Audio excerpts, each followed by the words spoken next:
നമസ്കാരം. Ration card media ക്ഷേത്രസന്നിധിയിലേക്ക് ഏവർക്കും സ്വാഗതം. മയൂരപുരം ശ്രീധർമ്മശാസ്ത്ര മുരുകക്ഷേത്രമാണ് ഇന്നത്തെ ക്ഷേത്രസന്നിധിയിൽ ഉൾപ്പെടുത്തിയിട്ടുള്ളത്. എറണാകുളം ജില്ലയിൽ പെരുമ്പാവൂരിനടുത്ത് കോടനാട് കുറിച്ചിലക്കോട് എന്ന സ്ഥലത്ത് സ്ഥിതി ചെയ്യുന്ന അതിപുരാതനമായ ക്ഷേത്രമാണ് മയൂരപുരം ശ്രീ ധർമ്മശാസ്ത്ര മുരുകക്ഷേത്രം. നിരവധി പ്രത്യേകതകൾ കൊണ്ട് ഈ ക്ഷേത്രം മറ്റു ക്ഷേത്രങ്ങളിൽ നിന്നും വ്യത്യസ്തമായി ഇവിടെ നിലകൊള്ളുന്നു. നമ്മളിപ്പോൾ നിൽക്കുന്നത് മയൂരപുരം ശ്രീ ധർമ്മശാസ്ത്ര മുരുകക്ഷേത്ര സന്നിധിയിലാണ്. ക്ഷേത്ര ദർശനത്തിന് ശേഷം ഈ ക്ഷേത്രത്തെക്കുറിച്ചുള്ള കൂടുതൽ വിശേഷങ്ങൾ നിങ്ങളുമായി പങ്കുവയ്ക്കാം.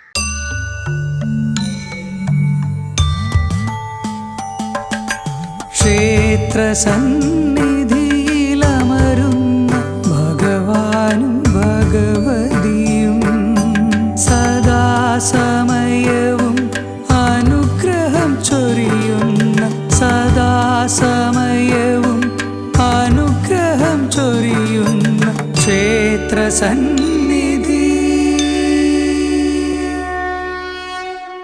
മയൂരപുരം ശ്രീ ധർമ്മശാസ്ത്ര മുരുകക്ഷേത്രം ഉദ്ദേശം 3 ഏക്കറോളം വിസ്തീർണമുള്ള പാറയുടെ മുകളിൽ സ്ഥിതി ചെയ്യുന്ന അതിപുരാതനമായ ക്ഷേത്രമാണ് മയൂരപുരം ശ്രീ ധർമ്മശാസ്ത്ര മുരുകക്ഷേത്രം. അതിമനോഹരമായ ഇരുനില വട്ട ശ്രീകോവിലിനകത്ത് ശ്രീകോവിലിൻ്റെ 4 ദിക്കുകളിലായി ശ്രീധർമ്മശാസ്താവ്, ബാലമുരുകൻ, ഗണപതി, ഭദ്രകാളി എന്നിവർ കുടികൊള്ളുന്ന അത്യപൂർവമായ ക്ഷേത്രമാണ് മയൂരപുരം ശ്രീ ധർമ്മശാസ്ത്ര മുരുകക്ഷേത്രം. ഈ ഇരുനില വട്ട ശ്രീകോവിലിനകത്ത് കിഴക്കോട്ട് ദർശനമായി വാണരുളുന്ന ശ്രീധർമ്മശാസ്താവിനും പടിഞ്ഞാറ് ദർശനമായി വാണരുളുന്ന ശ്രീ ബാലമുരുകനും തുല്യ പ്രാധാന്യമാണ് ഈ ക്ഷേത്രത്തിൽ നൽകി വരുന്നത്. ഈ ശ്രീകോവിലിൽ ഗണപതി തെക്കോട്ട് ദർശനമായും ഭദ്രകാളി വടക്കോട്ട് ദർശനമായും വാണരുളുന്നു. കൂടാതെ ഈ ക്ഷേത്രത്തിൽ ഉപപ്രതിഷ്ഠകളായി ക്ഷേത്ര ചുറ്റമ്പലത്തിന് പുറത്ത് ക്ഷേത്രത്തിൻ്റെ തെക്ക് ഭാഗത്തായി ഒരു തറയിൽ നാഗരാജാവ്, നാഗയക്ഷി, ബ്രഹ്മരക്ഷസ് എന്നിവരെയും കിഴക്കോട്ട് ദർശനമായും പ്രതിഷ്ഠിച്ചിരിക്കുന്നു. പഠനത്തിൽ പിന്നോക്കം നിൽക്കുന്ന വിദ്യാർത്ഥികൾ ഈ ക്ഷേത്രത്തിലെത്തി യഥാശക്തി വഴിപാട് സമർപ്പിച്ച് പ്രാർത്ഥിച്ചാൽ ഉന്നത പഠന വിജയം ഉണ്ടാകുമെന്നാണ് വിശ്വാസം. കൂടാതെ സത്സന്താന ലബ്ധിക്ക് ഈ മയൂരപുരം ശ്രീധർമ്മശാസ്ത്ര മുരുകക്ഷേത്ര ദർശനം അത്യുത്തമമാണ്. വട്ട ശ്രീകോവിലിനകത്ത് ശാസ്താവ്, മുരുകൻ, ഗണപതി, ഭദ്രകാളി എന്നീ ചൈതന്യങ്ങളെ ദർശനം ചെയ്ത് പ്രാർത്ഥിച്ചാൽ നാലമ്പല ദർശന സൗഭാഗ്യം ഭക്തർക്ക് ലഭിക്കും എന്നുള്ളതാണ് വിശ്വാസം. അതുമാത്രമല്ല, ഈ കുറിച്ചിലക്കോട് ദേശത്തിൻ്റെ 4 ദിക്കുകളുടെയും സംരക്ഷകരായി ഈ 4 ചൈതന്യമൂർത്തികൾ ഇവിടെ വാണരുളുന്നതിനാൽ ഈ ക്ഷേത്രത്തിൻ്റെ പുരോഗതിക്ക് അനുസരിച്ചായിരിക്കും ഈ നാടിൻ്റെ വളർച്ച എന്ന് മനസ്സിലാക്കിയ നാട്ടുകാർ ജാതിമത ഭേദമന്യേ ഈ ക്ഷേത്രത്തിലെത്തി ഈ ചൈതന്യമൂർത്തികളെ ആരാധിച്ചു വരുന്നു.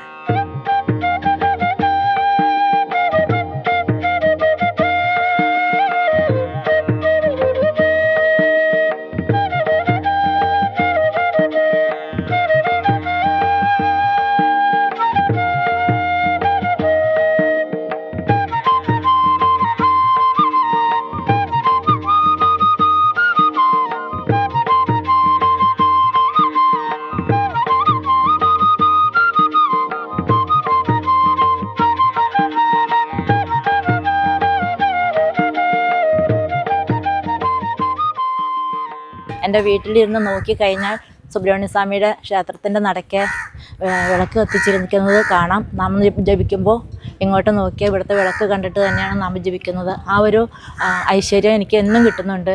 അതിൻ്റെ ഒപ്പം തന്നെ ഇവിടുത്തെ പ്രാർത്ഥനയുടെ ഫലമായിട്ട് ഒരു സ്റ്റേറ്റ് അവാർഡ് വാങ്ങാനുള്ളൊരു ഭാഗ്യം കൂടി ഇവിടെ നിന്ന് എനിക്കുണ്ടായി. അത് എനിക്ക് ഏറ്റവും വലിയൊരു അനുഗ്രഹമായി കാണുകയാണ്. എന്ത് പ്രാർത്ഥിച്ചാലും നമുക്ക് നേടിയെടുക്കാൻ സാധിക്കും. എനിക്ക് നല്ലൊരു വീടുണ്ടായിരുന്നില്ല, ചോർന്നൊലിക്കുന്നൊരു വീടായിരുന്നു. ഞാൻ വരുമ്പോൾ ഈശ്വരൻ്റെ അനുഗ്രഹം കൊണ്ട് ചെറുതായിട്ടാണെങ്കിലും ഒരു വീടുണ്ടാക്കാൻ പറ്റി. എൻ്റെ മകളെ പഠിപ്പിച്ച് അത്യാവശ്യം നല്ല വിദ്യാഭ്യാസം കൊടുക്കാൻ പറ്റി. റാങ്ക് ഹോൾഡറായിട്ട് അവളും പാസ്സായി. മോളുടെ വിവാഹം കഴിച്ചു, അവൾക്ക് ജോലിയായി. ഭഗവാന്റെ അനുഗ്രഹം കൊണ്ട് എല്ലാം നേടിയെടുക്കാൻ സാധിച്ചു. ഇവിടെ വന്ന് പ്രാർത്ഥിച്ചാൽ ഭഗവാൻ കൈവിടില്ല എന്ന് ഞാൻ ഉറപ്പായിട്ടും ചിന്തിക്കുന്ന ഒരാളാണ്. മകൾക്ക് വിവാഹം കഴിച്ചിട്ട് 10-20 വർഷം കഴിഞ്ഞ പിന്നെ ഇപ്പോഴാണ് കുട്ടികളുണ്ടായത്. അപ്പോൾ അതിന് വേണ്ടിയുള്ള പ്രാർത്ഥന ഉണ്ടായി, അതിനുള്ള വഴിപാടൊക്കെ നടത്തുന്നുണ്ടായി. ഇപ്പോൾ 6 വയസ്സായ കുട്ടികൾക്ക് ഇപ്പോൾ ആ ഒരു സന്തോഷം കൂടി എനിക്ക് എൻ്റെ കുടുംബത്തിനുണ്ട്. അത് എല്ലാവർക്കും ഉള്ളതെങ്കിൽ എല്ലാവർക്കും സന്തോഷമുണ്ട്. കാരണം ഇവിടെ ഒരു കൊച്ചു പെണ്ണ് നിലനിർന്നാണ് ഞാനൊരു എൻ്റെ കൂടെ വന്നു. എല്ലാവർക്കും ഒരു സന്തോഷമുണ്ട്. മകളുടെ കുട്ടീനായാലും എല്ലാവരും ആഗ്രഹിച്ചു. ഇവിടെ കൊണ്ടുവന്ന് എല്ലാവരെയും കാണിച്ചു കൊടുത്തു. ഇവിടെ കൊണ്ടുവന്ന് തന്നെ ചോറ് കൊടുക്കലും എല്ലാം ഇവിടെ തന്നെ ആയിരുന്നു. എൻ്റെ ഭർത്താവും മോനും നല്ലൊരു കുടിയനായിരുന്നു. കുടിയന്മാരെന്ന് വെച്ചാൽ കുടിയൻ. ഇവിടെ പ്രതിഷ്ഠ നടക്കുമ്പോൾ ഞാൻ അവരോട് പറഞ്ഞു, അമ്പലത്തിൽ പോയി ഒന്ന് തൊഴുവ്, നമ്മുടെ അമ്പലത്തിലൊരു പ്രതിഷ്ഠ നടക്കാണ്. അപ്പോൾ അവരെന്നെ ധിക്കരിച്ചു, അവർ അംഗീകരിച്ചില്ല. അപ്പം ഞാൻ മോനോട് പറഞ്ഞു, മോനെ നീ ഒന്ന് ചെന്ന് തൊഴുതിട്ട് വാ. അവനതനുസരിച്ചില്ല. അപ്പം ഞാൻ സങ്കടപ്പെട്ട് ഈ നടക്കുക ആ വാതിക്ക് അവിടെ വന്ന് ഞാൻ പ്രാർത്ഥിക്കുകയാണ്, കണ്ണടച്ച് പ്രാർത്ഥിക്കുകയാണ്.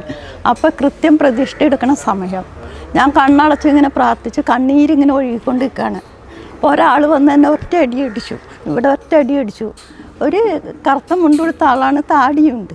ഞാൻ വേഗം തിരിഞ്ഞ് നോക്കി. അപ്പോൾ അവൻ ഗണപതിയുടെ അമ്പലത്തിൽ നിന്ന് ശരിക്കും തൊഴുവാണ്. അതെനിക്ക് ഭയങ്കര ഒരു അനുഭവമായി.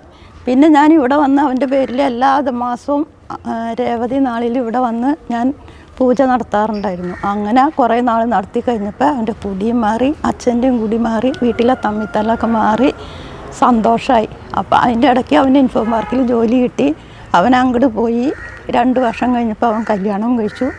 ഇപ്പോൾ 2 കുട്ടികളുമുണ്ട്. സുഖമായിട്ട് നല്ല സന്തോഷത്തോടുകൂടി ഞങ്ങൾ ജീവിക്കണം. ഭയങ്കര അനുഭവമുണ്ട് എനിക്ക്. പല കാര്യങ്ങൾ കൊണ്ടും ഇവിടെ വന്ന് ഞാൻ പ്രാർത്ഥിച്ച് എനിക്ക് അനുഭവം കിട്ടിയിട്ടുണ്ട്. ഭഗവാനോട് പ്രാർത്ഥിച്ചത് എനിക്ക് കിടക്കാൻ ശരിക്കും നീണ്ടു നിവർന്ന് കിടക്കാൻ ഒരു വീടില്ലാത്തതുകൊണ്ട് അതാണ് ഏറ്റവും വലുതായിട്ട് ഞാൻ പ്രാർത്ഥിച്ചാണ് ഇപ്പോഴും എപ്പോഴും പ്രാർത്ഥിക്കുന്നത്. എൻ്റെ മക്കളാണെങ്കിലും അറിവായി, അതൊക്കെ എന്തെങ്കിലും പാകത്തിന് കിടക്കാനൊരു വീടില്ലാത്തതുകൊണ്ടാണ് അധികവും ഇപ്പോഴും ഞാൻ പ്രാർത്ഥിക്കുന്നത്. വീട് ചെറിയ വീടായിരുന്നു. അപ്പോൾ ഒരു വീടൊക്കെ കിട്ടിയിട്ടുണ്ട്. അത് പണിതുകൊണ്ടിരിക്കണം. അതാണ് എനിക്ക് ഏറ്റവും വലിയൊരു സഹായം. ഇനി ഈ മയൂരപുരം ശ്രീധർമ്മശാസ്ത്ര മുരുകക്ഷേത്രത്തിൻ്റെ ഉൽപ്പത്തിയെക്കുറിച്ചും ആവിർഭാവത്തെക്കുറിച്ചും പറയാം. ഉദ്ദേശം 70 വർഷങ്ങൾക്ക് മുമ്പ് മുരുകഭക്തനായ ഒരു സന്യാസി ഈ പാറയുടെ മുകളിൽ വന്നിരുന്ന് ഒരു ശിലയിൽ മുരുകനെ സങ്കല്പിച്ച് ആരാധന നടത്തി വന്നു. പക്ഷേ നാട്ടുകാർ അദ്ദേഹത്തെയോ അദ്ദേഹത്തിൻ്റെ ആരാധനയോ അത്ര ഗൗനിച്ചില്ല. അദ്ദേഹം തൻ്റെ ആരാധന തുടർന്നുകൊണ്ടേയിരുന്നു. ഒരു നാൾ അദ്ദേഹം ഈ നാട്ടിൽ നിന്നും മറ്റെവിടേക്കോ പലായനം ചെയ്തു. അദ്ദേഹം ഇവിടെ നിന്നും പോയതിനു ശേഷം ഈ പ്രദേശവാസികളുടെ കുടുംബങ്ങളിൽ പല വിധത്തിലുള്ള അസ്വാരസ്യങ്ങളും കലഹങ്ങളും ഉടലെടുത്തു. അതുമാത്രമല്ല, പ്രദേശവാസികളിൽ ചിലർ ഈ പാറയുടെ മുകളിൽ നിത്യേന മയിലിനെ കാണുവാനും തുടങ്ങി. അതേ തുടർന്ന് അവർ ഈ പാറയുടെ മുകളിലെത്തി സന്യാസി ആരാധിച്ചിരുന്ന ശില കാണുകയും ചെയ്തു. ആ ശിലയിൽ ശാസ്താവിൻ്റെ ചൈതന്യമാണ് എന്ന് തെറ്റിദ്ധരിച്ച് അവർ ആ ശിലയുടെ സ്ഥാനത്ത് ശാസ്താവിൻ്റെ ഒരു ചിത്രം വെച്ച് ആരാധിക്കുവാൻ തുടങ്ങി. അവർ ആരാധന ആരംഭിച്ചതോടുകൂടി പ്രദേശവാസികളുടെ ജീവിതത്തിൽ ഗണ്യമായ മാറ്റങ്ങളും പുരോഗതിയും പ്രകടമായി. ആ ആരാധനയുടെ കാലയളവിലെല്ലാം ഈ പാറയുടെ മുകളിൽ മയിലിൻ്റെ സാന്നിധ്യം കണ്ടെത്തിയതിനാൽ അവർ ഈ പ്രദേശത്തെ മയിലാടും പാറ എന്ന് വിളിച്ചു. തുടർന്ന് പ്രദേശവാസികൾ എല്ലാവരും ഒത്തുചേർന്ന് ദേവപ്രശ്നം വെച്ചതിൻ്റെ അടിസ്ഥാനത്തിൽ ഇവിടെ ബാലമുരുകൻ്റെ ചൈതന്യമാണ് ഉള്ളത് എന്ന് മനസ്സിലാക്കി. അതുമാത്രമല്ല, ഇവിടെ ശാസ്താവിനെ ആരാധന നടത്തിയിരുന്നത് കൊണ്ട് ഇവിടെ ശാസ്താവിൻ്റെ ചൈതന്യവും ഗണപതി, ഭഗവതി എന്നിവരുടെ സാന്നിധ്യവും ഉള്ളതായി ദേവപ്രശ്നത്തിൽ നിന്നും നാട്ടുകാർക്ക് മനസ്സിലായി. തുടർന്ന് നാട്ടുകാർ ഈ പാറയുടെ മുകളിൽ ചെറിയൊരു മുറിയുണ്ടാക്കി അതിൽ ഈ 4 ചൈതന്യങ്ങളെയും വച്ചാരാധന നടത്തി വന്നു. അങ്ങനെ കുറേ വർഷങ്ങൾക്ക് ശേഷം 2014 അതിമനോഹരമായ ഇരുനില വട്ടശ്രീകോവിൽ നിർമ്മിച്ച് മകരമാസത്തിലെ അശ്വതി നാളിൽ താന്ത്രിക വിധിപ്രകാരം പ്രതിഷ്ഠ നടത്തി പൂജാതി കർമ്മങ്ങൾ ആരംഭിച്ചു. തുടർന്ന് ക്ഷേത്രത്തിലെ ഉത്സവം ശബരിമല മകരവിളക്ക് ദിനത്തിൽ നടത്തുവാനും തീരുമാനിച്ചു. അന്നേ ദിവസം ഈ ക്ഷേത്രത്തിൽ ലക്ഷദീപം തെളിച്ച് മഹോത്സവമായി കൊണ്ടാടാനും നാട്ടുകാർ തീരുമാനിച്ചു. അങ്ങനെ മഹോത്സവം വന്നെത്തി. അത്ഭുതമെന്ന് പറയട്ടെ, ഈ ക്ഷേത്രസന്നിധിയിൽ മുരുകൻ്റെ വാഹനമായ മയിലിൻ്റെ സാന്നിധ്യവും ജനങ്ങൾ വീണ്ടും കണ്ടു. അതുമാത്രമല്ല, ആകാശത്ത് ആ സമയത്ത് പരുന്തിൻ്റെ സാന്നിധ്യവും കാണുകയുണ്ടായി. അതിൻ്റെ അടിസ്ഥാനത്തിൽ ഈ ക്ഷേത്രവും പരിസരവും പിന്നീട് മയൂരപുരം എന്ന പേരിൽ അറിയപ്പെടുവാനും തുടങ്ങി. ഈ മയൂരപുരം ശ്രീധർമ്മശാസ്ത്ര മുരുകക്ഷേത്രം ഇന്ന് ഈ നാടിൻ്റെ വെളിച്ചമായി ഒരു അത്ഭുതമായി ഇവിടെ നിലകൊള്ളുന്നു. ശാസ്താവിന് ഇവിടെ വഴിപാട് എന്ന് പറയുന്നത് നീരാഞ്ജനം. അതൊരു മെയിൻ വഴിപാടാണ് ഇവിടുത്തെ. അത് കഴിച്ചു കഴിഞ്ഞാൽ ഫലസിദ്ധിയുണ്ട്. ഒരു കാര്യതടസ്സങ്ങൾ വന്നു കഴിഞ്ഞാൽ അത് നീരാഞ്ജനം കഴിച്ചാൽ മതി. പ്രാർത്ഥിച്ച് ഒരു 5 പ്രദക്ഷിണം നമ്മൾ ശാസ്താവിന് വെപ്പിക്കും. 5 പ്രദക്ഷിണം വെച്ച് ചിലപ്പോൾ അതൊരു 3 പ്രാവശ്യം ചെയ്യേണ്ടി വരും, 3 ആവർത്തി ചെയ്യേണ്ടി വരും. അപ്പോൾ അത് നമ്മൾ ഭഗവാൻ എന്ത് തോന്നിക്കുന്നു അത് നമ്മൾ ഭക്തരോട് പറഞ്ഞു കൊടുക്കും. അപ്പോൾ അത് തടസ്സങ്ങൾ മാറി പലരും ഇവിടുന്ന് പറഞ്ഞിട്ടുണ്ട്, പോയിട്ടുണ്ട്. അങ്ങനെ പല കാര്യങ്ങൾക്കും തടസ്സങ്ങൾ വന്ന് ആവശ്യപ്പെട്ട പ്രകാരം നമ്മൾ ആ വഴിപാട് ചെയ്യാൻ പറഞ്ഞത് ചെയ്തിട്ടുണ്ട്. പിന്നെ എള്ളുതിരി അത് എല്ലാ ദിവസവും ശനിയാഴ്ച ദിവസങ്ങളിൽ കത്തിക്കാം നമുക്ക് ഉള്ളത്. പിന്നെ പായസം എന്ന് പറഞ്ഞാൽ ഇവിടെ ഇപ്പം നിലവിൽ കൂട്ടുപായസമാണ്. വിശേഷാൽ ഇരട്ടി മധുരം അല്ലെങ്കിൽ കടുംപായസം എന്ന് പറയും, അത് ഭഗവാനെ നേദിക്കാറുണ്ട്. പിന്നെ അടുത്ത പ്രതിഷ്ഠ എന്ന് പറഞ്ഞാൽ ഗണപതിയാണ്. ഗണപതിക്ക് സാധാരണ രീതിയിൽ പൂജകൾ ചെയ്യുന്നുണ്ട്. അത് കൂടാതെ വിശേഷാൽ പൂജകൾ വരുന്ന സമയത്ത് ഉണ്ണിയപ്പം വഴിപാട് അല്ലെങ്കിൽ ഒറ്റയപ്പം വഴിപാട് നടത്താറുണ്ട്. അത് നമ്മളുടെ ഓരോ കാര്യങ്ങൾ വന്ന് പറയുന്നതനുസരിച്ചിട്ട് അവരോട് നമ്മൾ പറഞ്ഞു കൊടുക്കുന്നതനുസരിച്ചിട്ടാണ് അവർ ചെയ്യുന്നത്. ഉണ്ണിയപ്പം മൂടാൻ പറഞ്ഞാൽ അവർ ഉണ്ണിയപ്പം മൂടും.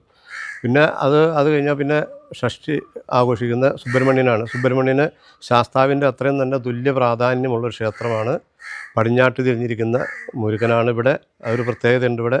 ഷഷ്ഠിക്ക് ഇപ്പോൾ ഭഗവാന് പഞ്ചാമൃത അഭിഷേകമുണ്ട്, പിന്നെ ഭസ്മാഭിഷേകം ചെയ്യാറുണ്ട്, കുങ്കുമാഭിഷേകം, അഷ്ടാഭിഷേകങ്ങൾ വിശേഷാൽ ചെയ്യാറുണ്ട്. അല്ലാത്തപ്പോൾ നമ്മൾ പനിനീരഭിഷേകവും പഞ്ചാമൃതവും ഭസ്മമാണ് ചെയ്തു പോകുന്നത്. പിന്നെ ഭദ്രകാളിയാണ് പിന്നെ ഉള്ളത് അടുത്ത പ്രതിഷ്ഠ. ഭദ്രകാളിക്ക് സാധാ പൂജകൾ ചെയ്യുന്നുണ്ട്. പിന്നെ കടുംപായസം നൈദ്യം വരുന്നുണ്ട്. മയൂരപുരം ശ്രീ ധർമ്മശാസ്ത്ര മുരുകക്ഷേത്രം ഇവിടുത്തെ പ്രധാന ദിവസങ്ങൾ എല്ലാ ശനിയാഴ്ച ദിവസങ്ങളിൽ 2 നേരം, എല്ലാ മലയാള മാസം 1-ാം തീയതി 2 നേരം, പിന്നെ ആയില്യം പൂജ ഉച്ച കഴിഞ്ഞ് നടത്തപ്പെടുന്നുണ്ട്. പിന്നെ വിശേഷപ്പെട്ട ദിവസങ്ങളിലെല്ലാം നട തുറന്ന് പൂജകൾ, കല്യാണ ആവശ്യങ്ങൾക്കൊക്കെ നടത്തി കൊടുക്കാറുണ്ട്. ഇതുകൂടാതെ സുബ്രഹ്മണ്യ സ്വാമിക്ക് ഷഷ്ഠി പൂജ നടത്തുന്നു വരുന്നു. പിന്നെ ആവശ്യം അനുസരിച്ച് ആൾക്കാർ വഴിപാടിന് ഇവിടെ നേർന്ന് പൂജകൾ നടത്താറുണ്ട്. അതുകൂടാതെ എല്ലാ ദിവസവും 1 നേരം നട തുറന്ന് മലർ നിവേദ്യം നടത്തി പോകുന്നു. പിന്നെ മകരമാസത്തിലെ മകരവിളക്കിന് ശബരിമല കണക്കിന് ഇവിടെ മകരവിളക്ക് ലക്ഷദീപത്തോട് നടത്തുന്നു. മകരമാസത്തിലെ അശ്വതി നാളിൽ പ്രതിഷ്ഠാദിനം തന്ത്രിയുടെ മേൽനോട്ടത്തിൽ നടത്തപ്പെടുന്നു. അങ്ങനെയാണ് ഈ ഓരോ വർഷത്തെ ഉത്സവങ്ങൾ നടന്നു പോകുന്നത്. വരുന്ന വർഷം ഇതിൻ്റെ 12ാം വർഷം നവീകരണ അഷ്ടബന്ധ നവീകരണ കലശമാണ് അടുത്ത വർഷം 12ാം വർഷം. അതിൻ്റെ ചടങ്ങ് കൂടി അടുത്ത വർഷം നടത്തുന്നതാണ്. മയൂരപുരം ശ്രീ ധർമ്മശാസ്ത്ര മുരുകക്ഷേത്രം ഇന്ന് പുരോഗതിയുടെ പാതയിലാണ്. ഇവിടെ എത്തുന്ന ഭക്തജനങ്ങൾക്ക് ആവശ്യമായ സൗകര്യങ്ങൾ ഒരുക്കുന്നതിനുള്ള ശ്രമത്തിലാണ് ക്ഷേത്ര ഭരണസമിതി. മയൂരപുരം ശ്രീധർമ്മശാസ്ത്ര മുരുകക്ഷേത്രത്തിൽ ഈ ക്ഷേത്രത്തിൻ്റെ നിർമ്മാണം 2013-ലാണ് പൂർത്തീകരിച്ചത്. അതിനുശേഷം 2014 കൊടുങ്ങല്ലൂർ കാര്യമാത്ര വിജയതന്ത്രികളുടെ നേതൃത്വത്തിൽ പ്രതിഷ്ഠ നടത്തുകയും ഇപ്പോൾ 2026-27 വർഷം ഇതിൻ്റെ അഷ്ടബന്ധ നവീകരണ കലശം നടത്തുവാൻ തീരുമാനിച്ചിട്ടുള്ളതാണ്. അതും കൊടുങ്ങല്ലൂർ കാര്യമാത്ര വിജയതന്ത്രികളുടെ നേതൃത്വത്തിലാണ് ചെയ്തു വരുന്നത്. കൂടാതെ അതിനോടനുബന്ധിച്ച് ഈ ക്ഷേത്രത്തിൽ നിരവധിയായ നിർമ്മാണ പ്രവൃത്തികൾ ബാക്കി കിടക്കുകയാണ്. അതിൽ പ്രധാനമായിട്ടും മുരുകൻ്റെ ഭാഗം അവിടെ നടകെട്ടി കയറ്റണമെന്ന് അന്ന് ആദ്യമേ പറഞ്ഞിട്ടുള്ളതായിരുന്നെങ്കിലും സാമ്പത്തിക പ്രതിസന്ധി മൂലം അത് നടപ്പിലാക്കാൻ സാധിച്ചില്ല. പിന്നീട് ചുറ്റമ്പല നിർമ്മാണം, വഴിപാട് കൗണ്ടർ, പിന്നെ ഭക്തജനങ്ങൾക്ക് വരുമ്പോൾ ആവശ്യമായ ടോയ്ലറ്റ് സൗകര്യം തുടങ്ങിയവ നിർമ്മാണ പ്രവൃത്തികൾ ഇവിടെ നടത്തുവാനുണ്ട്. ഈ ക്ഷേത്രത്തിൻ്റെ പരിസരത്തുള്ള ഭക്തജനങ്ങൾ എന്ന് പറഞ്ഞാൽ അവർ സാമ്പത്തികമായി പിന്നോക്കം നിൽക്കുന്നവരാണ്. എന്നിരുന്നാൽ തന്നെയും അവർ അവരുടെ കഴിവിൻ്റെ പരമാവധി ക്ഷേത്രത്തിന് വേണ്ടി സഹകരിക്കുന്നുണ്ട്. ഈ ക്ഷേത്രത്തിൻ്റെ നിർമ്മാണ പ്രവർത്തനങ്ങളെല്ലാം എത്രയും പെട്ടെന്ന് പൂർത്തീകരിച്ച് ഇവിടെ നിത്യപൂജ ആരംഭിക്കണം എന്നാണ് ഞങ്ങളുടെ ആഗ്രഹം. ഇത്തരം പ്രത്യേകതയുള്ള ഈ ക്ഷേത്രത്തിലേക്ക് ഈ ഭക്തജനങ്ങളെ എല്ലാവരെയും ഞങ്ങൾ സ്വാഗതം ചെയ്തുകൊള്ളുന്നു. മയൂരപുരം ശ്രീ ധർമ്മശാസ്ത്ര മുരുകക്ഷേത്രത്തിലെ മകരമാസത്തിലെ അശ്വതി നാളിലെ പ്രതിഷ്ഠാദിന മഹോത്സവവും മകരവിളക്ക് മഹോത്സവത്തോടനുബന്ധിച്ച് ഈ ക്ഷേത്രത്തിൽ നടത്തുന്ന ലക്ഷദീപവും കാണുന്നതിനായി നിരവധി ഭക്തജനങ്ങളാണ് ഈ ക്ഷേത്രത്തിൽ എത്തിച്ചേരുന്നത്. അതുമാത്രമല്ല, ഇന്നും ഈ മഹോത്സവത്തോടനുബന്ധിച്ച് ഈ ക്ഷേത്രത്തിൽ ഒരു അത്ഭുതമായി എത്തിച്ചേരുന്ന മുരുകൻ്റെ വാഹനമായ മയിലിനെ കാണുന്നതിനായും ഈ ക്ഷേത്രത്തിൽ നിരവധി ഭക്തജനങ്ങളും വിനോദസഞ്ചാരികളും അന്നേ ദിവസം എത്തിച്ചേരുന്നു. മണ്ഡലകാലത്താണ് 41 ദിവസം, 41 വരെ വൃശ്ചികം 1 മുതൽ. പിന്നെ അത് കഴിഞ്ഞ് നടയടച്ചാൽ 41 കഴിഞ്ഞ് നടയടച്ച് കഴിയുമ്പോൾ 2 ആഴ്ച കഴിയുമ്പോഴത്തേക്കും മകരവിളക്ക് വരുമല്ലോ. അപ്പോൾ ആ മകരവിളക്കിനാണ് ഇവിടുത്തെ ഉത്സവം. ഞങ്ങൾ ഈ പാറയിലെല്ലാം ലക്ഷദീപം കത്തിക്കും. ഇവിടെ അടുത്തുള്ളവർക്കൊക്കെ അറിയാം. അത് കണ്ട് ഇപ്പോൾ നിറയെ ആൾക്കാർ വന്നു തുടങ്ങിയിട്ടുണ്ട്. മകരവിളക്കിൻ്റെ അന്ന് ജനുവരി 14-ാം തീയതിയാണ് ആ ലക്ഷദീപം തെളിയിക്കുന്നത്. അന്ന് ആ പുറകോട്ട് കിടക്കുന്ന പാറയും ഈ പാറയും പരിസരം നിറച്ച് ലക്ഷദീപം കത്തിക്കും. തിരി വെച്ച് എണ്ണ ഒഴിച്ച് ചിരാതിനകത്ത് കത്തിക്കും. അത് കാണാൻ വേണ്ടി ഒരുപാട് ജനങ്ങൾ ഇവിടെ വരാറുണ്ട്. നമ്മുടെ റോഡും പാറയെല്ലാം തിങ്ങി വരും. ഈ മയൂരപുരം ശ്രീധർമ്മശാസ്ത്ര മുരുകക്ഷേത്രത്തിലെത്തി ഈ മനോഹര ക്ഷേത്രം ദർശിക്കുവാനും ഈ മഹോത്സവങ്ങളിൽ പങ്കെടുക്കുവാനും നിങ്ങൾക്കും സാധിക്കട്ടെ എന്ന് പ്രാർത്ഥിച്ചുകൊണ്ട് മയൂരപുരം ശ്രീ ധർമ്മശാസ്ത്ര മുരുകക്ഷേത്രത്തിലെ സർവേശ്വരന്മാരുടെയും മറ്റുപദേവതകളുടെയും സർവാനുഗ്രഹങ്ങളും വാങ്ങി ക്ഷേത്രസന്നിധി ഈ പുണ്യഭൂമിയിൽ നിന്നും വീണ്ടും ജൈത്രയാത്ര തുടരുന്നു. റേഷൻ കാർഡ് മീഡിയ ക്ഷേത്രസന്നിധിയുടെ പുതുമയുള്ള ക്ഷേത്രവിശേഷങ്ങളുമായി അടുത്തയാഴ്ച വീണ്ടും കാണാം. നന്ദി, നമസ്കാരം.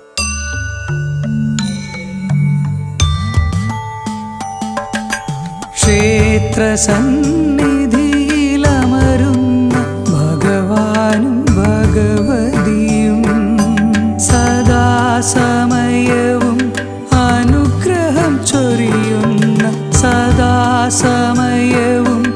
അനുഗ്രഹം ചൊരിയുന്ന ക്ഷേത്രസന്നിധി